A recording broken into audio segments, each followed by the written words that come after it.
Bismillahirrahmanirrahim.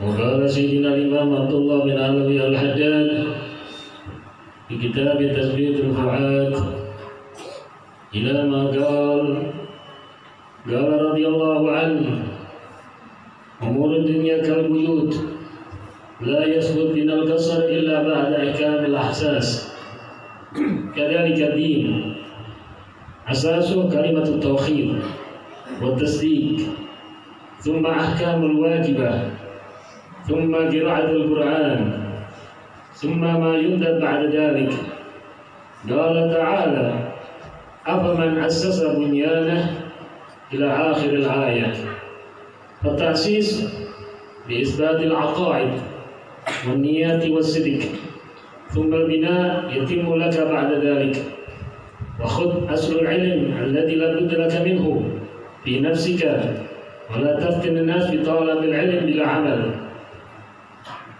وحضر رضي الله عنه يوما ورغب في تعلم العلم وتعليمه ثم قال كنا سابقا نسأل عن العالم العامل بعلمه فإن لم يكن به عاملا لم نعبأ به وأما الآن فنحن نسأل عن العالم وإن لم يعمل لما رأينا من غالبة الجهل والعمل على مقتضاه فإن عمل به فهو الغاية وإن لم يعمل فيعلم الناس ويهديهم إلى الصواب فينتفع به غيره وإن لم ينتفع هو في نفسه. وقال رضي الله عنه ينبغي أن يعرف الإنسان العلم وقواعده وبعد ذلك إن عرض الله له توفيقا عمل بذلك وعلم وإن لم يرد له ذلك وعرض له الخذلان والعياذ بالله كان على الضد فلا يعمل ولا يعلم بل ولا يتحقق في معرفة العلم وربما اجتنب بعض الجهال أهل العلم ومجالس العلماء خوفا من أن يعرف ما يلزم العمل به يدل أن في ذلك عذرا له وهيعات إنما ذلك يزيد تشديدا ومطالبة لأنه أعرض عن أحكام الله علما وعملا وهو أشد وغاية العذر في عصيان تكون لمن رب في البادية وفي بعد عن الإسلام ومن هو مسلم وآباؤه مسلمون ونسعى بين المسلمين أتى له العذر.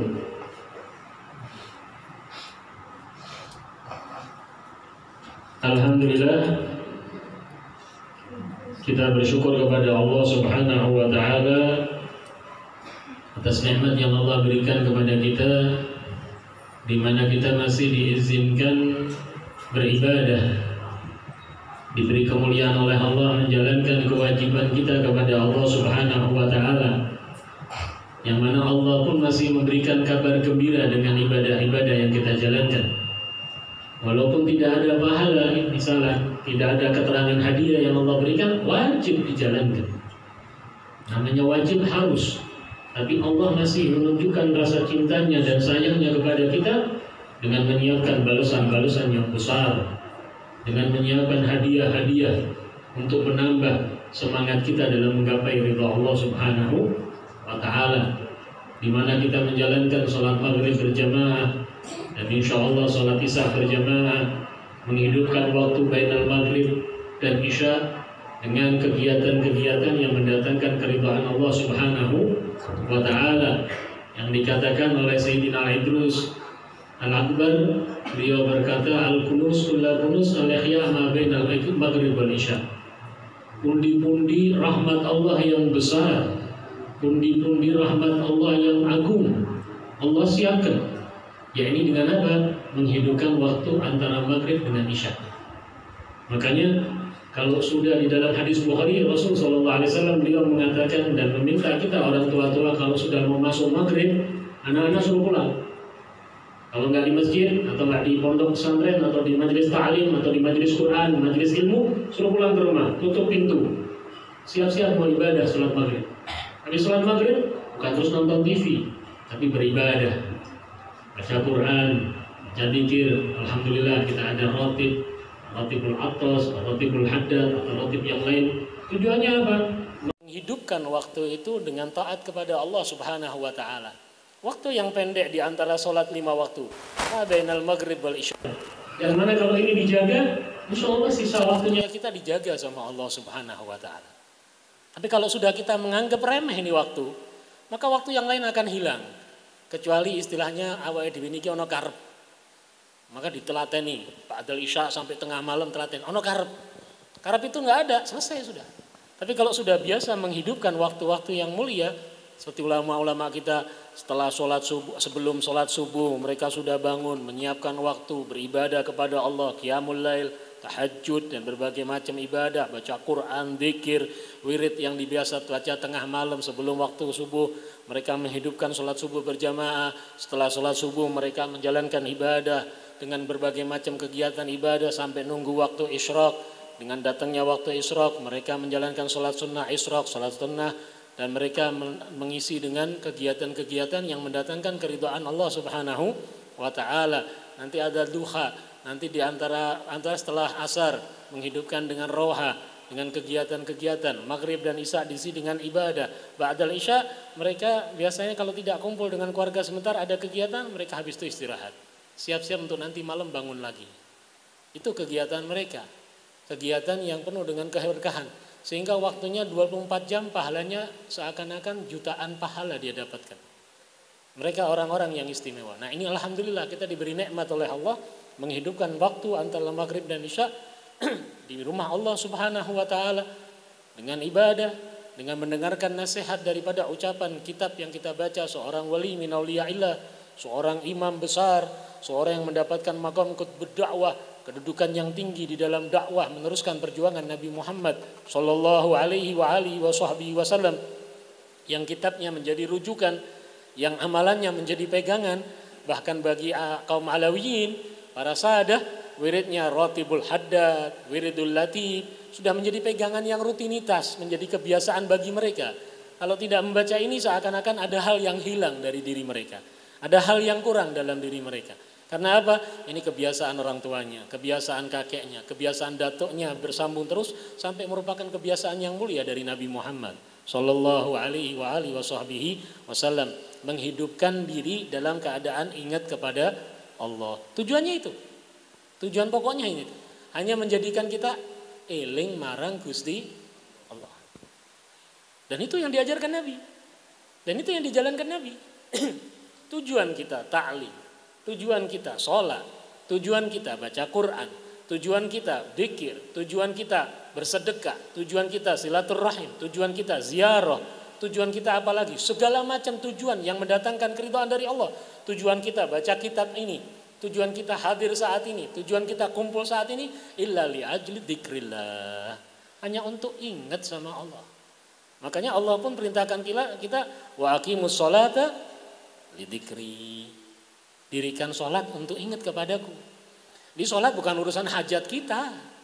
Sholat itu bukan hanya urusan kita ada permintaan sama Allah. Sholat biar kau ingat sama Allah. Tapi kalau kita sholat biasanya ingat Allah enggak? Hah? Ingat Allah apa enggak? Saya punya teman kehilangan duit, nangis, ambil air wudhu, sholat, saat takbir langsung lari. Habis takbir Allahu Akbar lari, tanggil, kenapa? Ingat Habib, ini uang saya mau dicuci saat ini, bentar, baru ingat di kantong. Jadi sholat bukan ingat Allah, ingat uangnya. Makanya sampai kadang orang kalau kadang ulama-ulama kadang istilahnya ngomong kalau kehilangan apa-apa sholat. Karena biasanya sholat itu setan ngingetin. Jadi ngingetin setan, tinggal kita ikut setan atau ikut Allah Subhanahu wa taala. Makanya ibadah semuanya untuk zikir sama ingat sama Allah Subhanahu wa taala. Kembali Nabi bangun tidur alhamdulillah. Mau gerak bismillah. Bahasa gampangnya. Pakai sandal, pakai baju yang disebut nama. Melihat satu hal yang menyenangkan, alhamdulillah. Melihat satu yang menakjubkan, subhanallah. Sebab najwa la haula, semuanya dibuat untuk ingat sama Allah. Tujuannya itu. Awake dhewe niki urip mung digawe eling marang Gusti Allah. Kenapa? Karena setan itu mengganggu kita enggak nunggu kita ingat atau enggak. Setan tujuannya menggoda kita, menggagalin kita terus menerus, 24 jam non-stop. Maka yang kemarin diceritakan sama beliau, guru kita ini, Habib Ja'far Shadiq, tentang masalah ilmu. Antum ya, yang mimpi didatengin setan harinya dimasukin. 4 orang nggak belajar ilmu, ya, titip adiknya sama semua. Intinya sikatnya 4-empatnya didatengin dalam mimpinya oleh setan. Kenapa? Setan pingin membuka satu aib, yang satu aib ini merupakan satu hal yang buruk, sampai di dalam mimpi dimasuki. Kenapa? Setan ini lari di anggota tubuh kita dengan larinya aliran darah di dalam diri kita. Nah, kalau dzikir sudah jalan, dzikirnya sudah lempeng, dzikirnya istiqomah, segala amal perbuatannya karena ingat sama Allah, anggota darah kita ini bagikan semuanya tersebut seakan-akan Allah, Allah, Allah. Makanya ada satu cerita seorang yang sudah bahaya, menjadikan bahaya dalam hukum akidah sehingga hukumnya hukum penggal. Dihukum penggal, potong kepala, potong leher, mati. Padahal ini orang ini Masya Allah, tapi karena yang diajarkan bahaya sehingga hukum penggal. Saat dipenggal kepalanya, darahnya langsung nulis. Darahnya itu yang mengucur bentuk Allah, Allah, Allah, Allah. Masyarakat bingung kan? Loh, ini ternyata orang yang kita hukum ini ternyata bukan orang biasa, orang hebat nih, mungkin wali min auliyaillah. Kata hakimnya, karena berpegangan dengan syariat bukan ngawur juga. Kata hakimnya, ente nggak usah bingung, yang kita jalankan perintah yang diperintahkan oleh Allah dan Rasulnya. Nih tinta yang saya lempar, tintanya dari penanya dilempar, ceret ke tembok, langsung tintanya bentuk Allah, Allah, Allah. Nah, mereka orang-orang yang istimewa. Al-Habib Abdullah bin Husain bin Tahir Ba'alawi, pengarang qasidah Ya Arhamar Rahimin, pengarang kitab Selamut Taufik, saat mau meninggal, dalam keadaan sakaratil maut, istrinya ngingetin, La ilaha illallah. Lihat, diam. Istrinya bingung, ya Allah, ini suamiku kenapa? Mau aku ingetin kalimat la ilaha illallah saat menghadapi sakaratil maut, bukan menyebut ngikut, malah ngeliatin saya. Saat ternyata belum waktunya, istilahnya belum waktunya meninggal, kembali dalam keadaan normal, sadar, si istri tanya, wahai suamiku, tadi aku ingatkan kau dengan kalimat tauhid, kok yang terjadi ini kau malah ngeliatin, gak nyucap juga. Saya bilang, oh, yang kau ucapin tadi, kalau tujuannya untuk membuat dirimu ingat sama Allah, akan bermanfaat kepadamu. Tapi kalau untuk ngingetin aku, ketahuilah wahai istriku, anggota tubuhku, darah dagingku, bahkan pakaian yang aku pakai semuanya dzikrullah. Karena apa? Hariannya iling sama Allah. Wiritannya setiap hari berapa? La ilaha illallah 25.000, Allah Allah, terus selawat kepada Nabi, dan berbagai macam bacaan Qur'annya, belum majelisnya. Sehingga apa? Seakan-akan anggota tubuhnya sudah selalu ingat sama Allah Subhanahu wa ta'ala. Kalau kita kan kumat ya. Kalau pas lagi butuh Allah ingat sama Allah. Kalau nggak butuh kayaknya kata Allah nanti dulu. Nah, makanya dan itu semua harus dengan ilmu. Makanya Imam Abdullah bin Alwi Al-Haddad, beliau mengatakan kehidupan kita ini mau tidak mau di dunia. Beliau mengatakan umurid dunya kal buyut. Masalah-masalah, urusan-urusan, segala urusan yang ada di dunia ini bagaikan rumah. Dan rumah itu harus seperti istana ini harus ada pondasi-pondasi pokoknya. Ada pondasi-pondasi yang penting untuk rumah itu bisa kokoh, enggak jatuh, enggak roboh, enggak rusak. Maka di sini dikatakan oleh beliau, begitu pula agama. Yang kalau dalam urusan kita bangun rumah itu kita butuh ini, apalagi dalam urusan agama. Karena beliau pernah mengucapkan dalam hal urusan agama, man lam yubali bidinih lam yubalillahu lahu. Barang siapa yang enggak kepikiran, enggak mau ngurusin agamanya, artinya pokoknya aku kaya ini gak urusan pokoknya. Rak gelem belajar, rak gelem memperbaiki. Dia tahu sholatnya salah, enggak benar, tapi tidak berusaha untuk memperbaiki. Dia tahu dia ini banyak kelirunya, tidak berusaha untuk memperbaiki. Tidak mau belajar tentang agama, ketemu orang baik, ketemu orang ilmu, tanya bab untuk tahu agar hidupnya makin baik, hasilnya makin mulia, taatnya makin tambah, takwanya makin pandai dengan benar dan Islam. Lam yubalillahu lahu. Allah enggak peduli dengan orang seperti itu. Kalau Allah sudah nggak mau urusan, kira-kira yang mengurusi siapa? Hah? Kalau Allah sudah nggak mau peduli, wali mau ngurusin, nggak bakal dilepas karena sudah Allah ngelepas. Artinya akan tertutup. Naudzubillah min dzalik.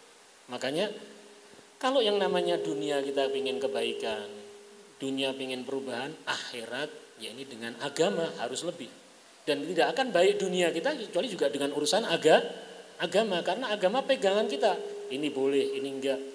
Ini dilarang, ini haram, oh ini diridhai sama Allah, ini halal, ini akan mendatangkan kebaikan, ini pasti berkah karena halal diridhai sama Allah pasti berkah. Kan Bapak Dewi kita paling senang berkah. Tapi kalau sudah melanggar aturannya Allah, melanggar apa yang menjadi ketentuan Nabi Muhammad, ada berkah? Enggak mungkin. Enggak mungkin. Makanya kita buat acara kalau melanggar ketentuan Nabi, berat berberkahannya.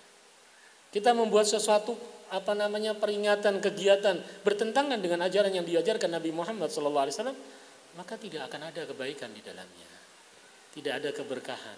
Yang ada takutnya khayalan-khayalan.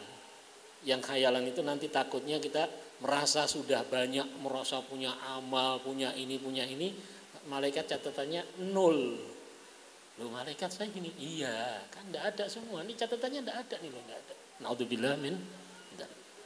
Maka dikuatkan dengan agama. Nah, agama ini asasnya kalimat tauhid.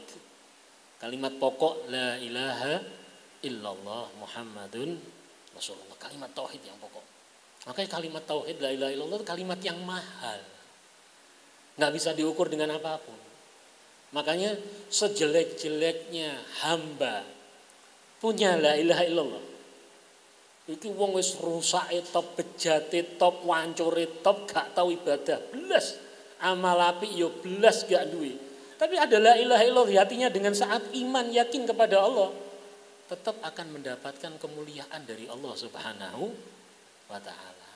Cuman kan kita punya akal, kita punya nalar, kalau pingin surga cepat ya la ilaha illallahnya dihiasi dengan kewajiban, sholatnya dijalankan, puasa wajibnya jalankan, baca Quran, banyak zikir, bersedekah, silaturahim, belajar agar apa?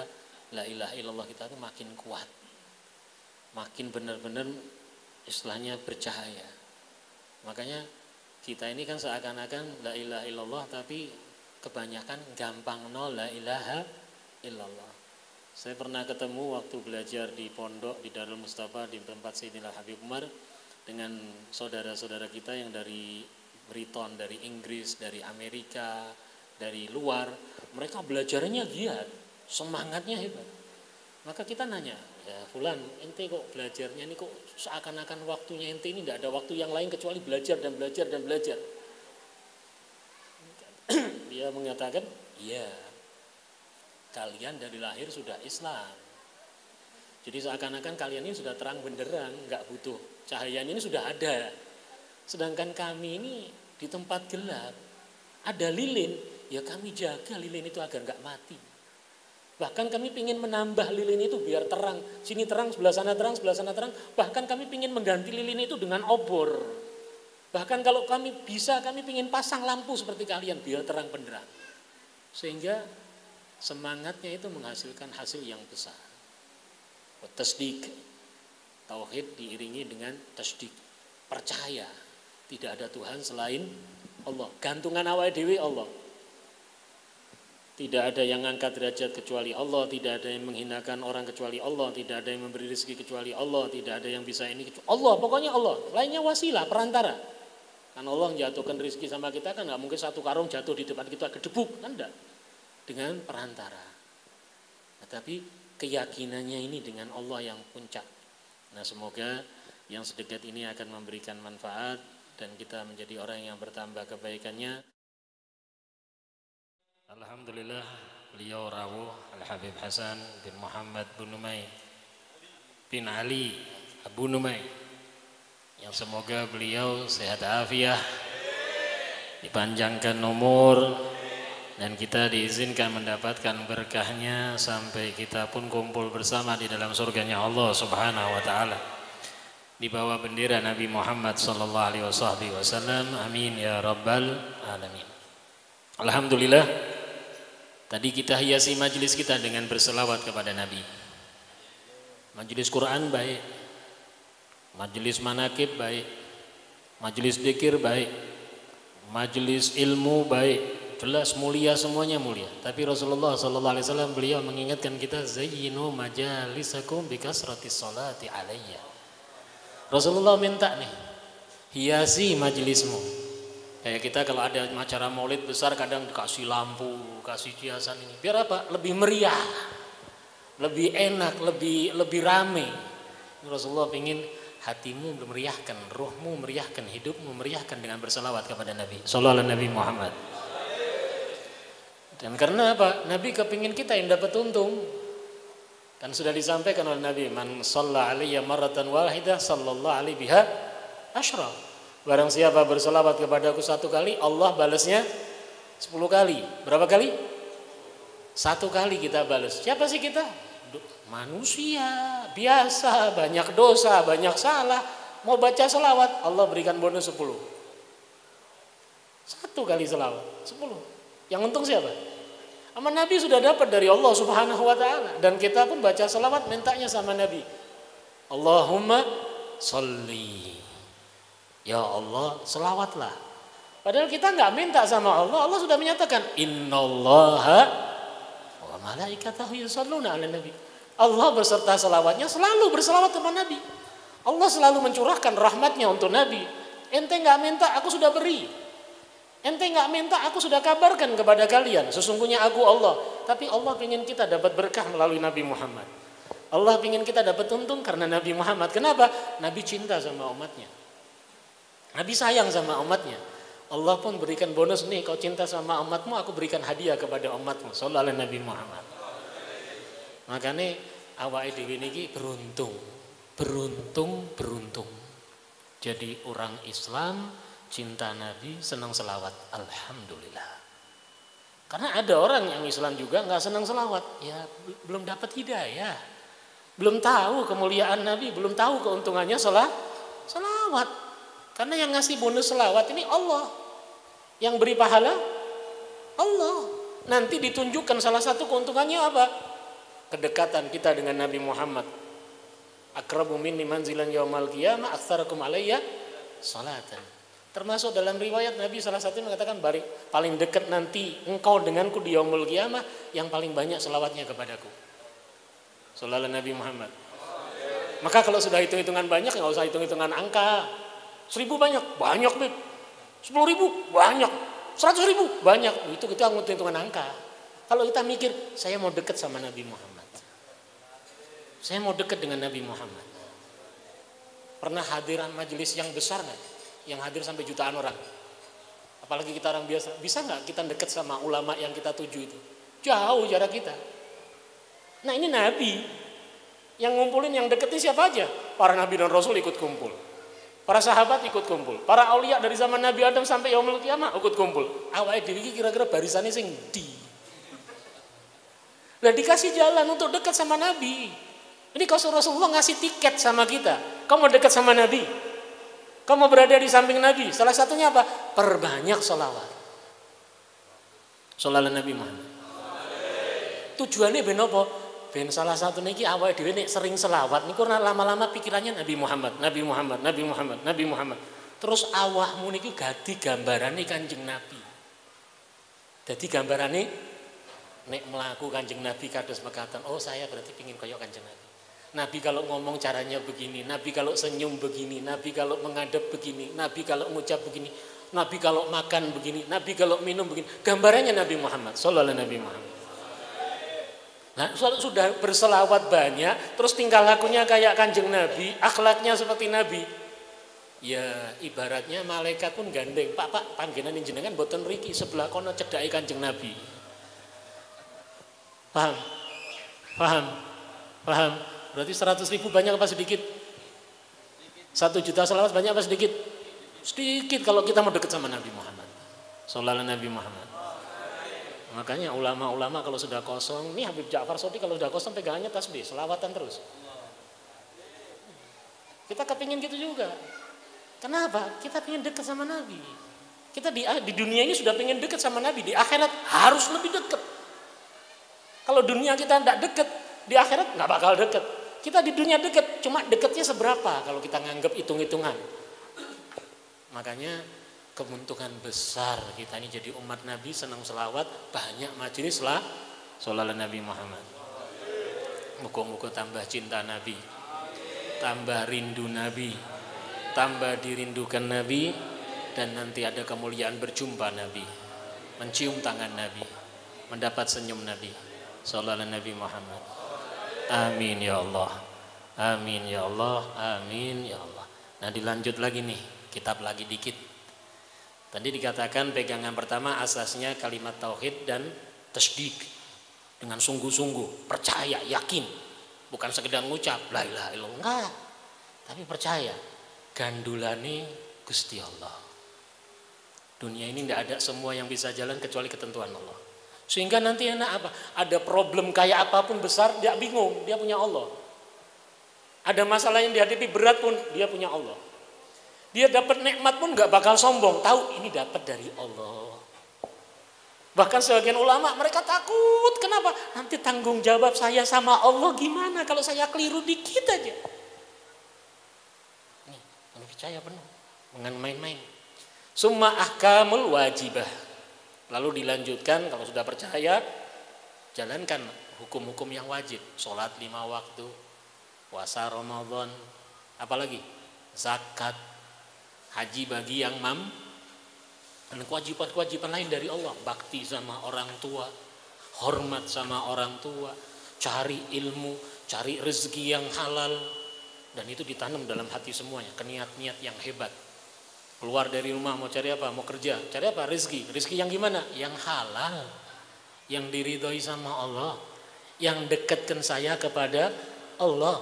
Yang menjadikan saya bersyukur. Yang saya bisa menjalani kehidupan makin mendapatkan keridhaan dari Allah. Kewajiban. Maka kita beriman sama Nabi. Percaya dengan Nabi. Tapi nggak mau bawa apa yang dibawa sama Nabi Muhammad SAW. Maulid ikut, selawat ikut, aturannya Nabi nggak mau, larangannya Nabi tabrak. Iki nek kira-kira Kanjeng Nabi mungkin ya ndelok awake dhewe ki guyu-guyu sithik ya. Ki umatku duablek janjane.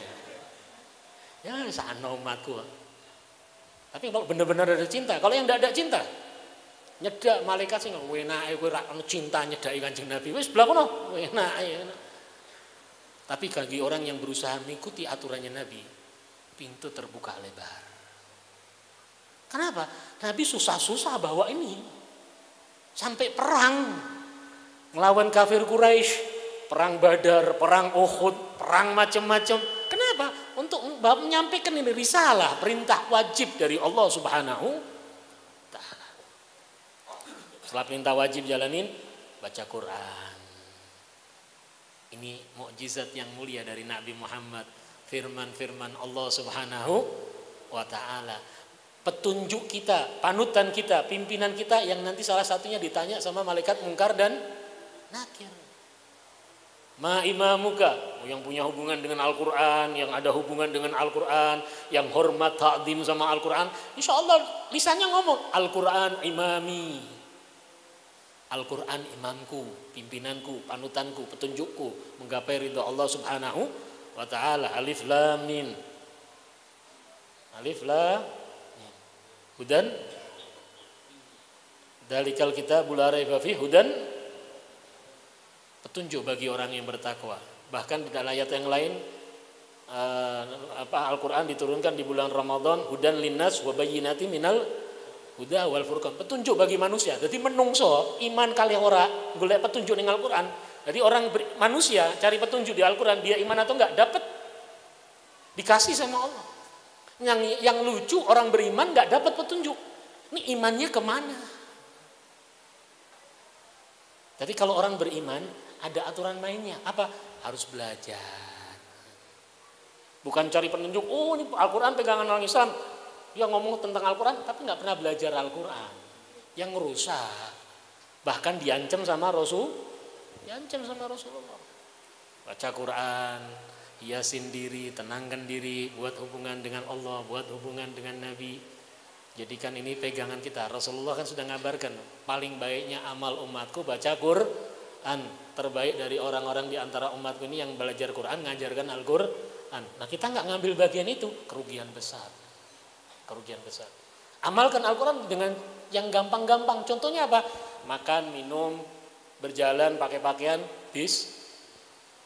ayat Quran nggak itu? Bismillahirrahmanirrahim, makan. Nggak hafal Beb, saya nggak hafal doanya makan Beb, cuma bisa Bismillahirrahmanirrahim, baca. Itu kita pakai nama Allah dengan menyebut nama Allah, bukan main-main. Ini nyebut nama Allah, bawa nama. Sekarang kayak kita punya guru atau kita punya nama lah, kita Pak Camat kita pakai namanya di luar. Pak, saya dari Pak Camat minta tolong sama panjenengan. Oh, Pak Camat yang nyuruh. Iya, bingung nih. Nah, ini kita pakai nama Allah, bukan main-main. Makanya orang pakai makan, minum, berbuat kebaikan pakai nama Allah, malaikatnya sudah siap. Nyatet ini pahala, dicatat. Lalu dihidupkan pula semuanya yundab ba'da dzalik. Hidupkan semua itu dengan yang disunnahkan, diajarkan sama Rasulullah sallallahu alaihi wa alihi wasallam. Maka hal ini dijalankan, insya Allah ada kekuatan yang kokoh dalam agama kita. Dan kesemuanya itu harus didukung dengan mencari ilmu. Tahu nanti aturan sholat. Habib, saya ini kepingin sholat khusyuk, pingin banget. Sudah bertahun-tahun pingin belajar sholat khusyuk. Oh, Masya Allah, hebat nih orang pingin khusyuk, hebat kan? Orang kepingin sholat khusyuk, hebat nggak? Hebat. Habib, saya pengen kaya, biasa, wajar. Orang kepingin sugih, biasa. Tapi Beb, saya kepingin sholat khusyuk. Oh, Masya Allah, hebat. Belajar nggak tentang aturan sholat? Enggak, Beb. Tahu rukunnya nggak? Enggak. Syarat-syaratnya? Enggak. Sing batal ke sholat? Enggak. Nggak bakal khusyuk dulu. Harus belajar aturannya. Karena kalau kita khusyuk dengan nggak tahu aturan, biasanya khusyuk itu deleng. Nek pas krasa dosa nangis, wah aku sholat khusyuk tenanan nganti nangis. Ya kowe kelingan dosamu ra kelingan sholat. Bukan ingat sholat, ingatnya dosa lain. Sholat ini nanti tahu dia lagi apa, berdirinya lagi gimana, berdiri, lagi baca ayat ini, baca ini. Itu di situ. Dan tidak akan khusyuk kecuali kebersihannya, kesuciannya juga dia khusyuk saat itu. Wudhunya sudah khusyuk. Makanya kalau kita ingat cerita daripada ulama-ulama, termasuk cucu baginda Rasul Sayyidina Muhammad SAW, Sayyidina Imam Ali, Zainal Abidin, kalau sudah mau ngambil air wudhu, pucat mukanya. Murid-muridnya nanya, ya Imam, panjenengan sakit? Kata beliau, enggak. Nah, kenapa panjenengan kok sampai pucat kayak orang sakit? Enggak, saya enggak sakit. Kenapa panjenengan wahai Imam? Iya, saya mau wudhu. Saya mau ini kan saya mau ngapain? Panjenengan kan mau wudhu. Memang wudhu itu mau apa? Sholat. Sholat itu mau apa? Menghadap sama? Sholat mau ngapain? Menghadap kepada? Jadi wudhunya itu sudah tahu proses wudhu itu dia mau bersuci, mau menghadap kepada, gak mungkin main-main wudhunya asal. Udah takut dia merasa, ya Allah ini sudah siap-siap mau menghadap kepada Allah. Shallallahu Nabi Muhammad. Mukanya sudah pucat pasi, takut mau wudhu, sudah ingat mau menghadap kepada Allah. Awalnya dia kayak wudhu, urusan ya. Pokoknya teles. Ayo berubah. Panjenengan kan alhamdulillah sering derek majelis. Ambil nilai di majelis tersebut. Ambil nilai, amalkan.